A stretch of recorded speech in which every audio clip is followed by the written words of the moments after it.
देखिए अच्छा अरे ये तो रिजर्व डब्बा लग रहा है एक काम करता हूँ इसी में जाके सोता हूँ मज़ा आएगा इसमें बैठ के ठंडी ठंडी हवा सुननी और यहाँ तो बहुत ठंडे यार सीट भी बहुत मुलायम है यार तुम घर के लिए बड़ा सॉफ्ट गद्दा लूँगा ये पिलो तो एकदम नया लग रहा है आज तो यहीं से करता हूँ मैं अरे वाह ये तो बहुत मुलायम है जब तक इसको घर लेके जाऊँगा चलो यार बहुत देर सो गया मेरे पास तो टिकट भी नहीं है चलते हैं बस नहीं आई चल मज़ा आ गया आज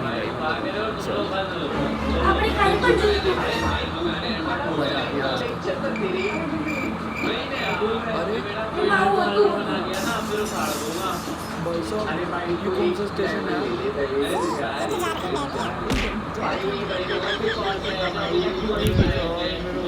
झारखंड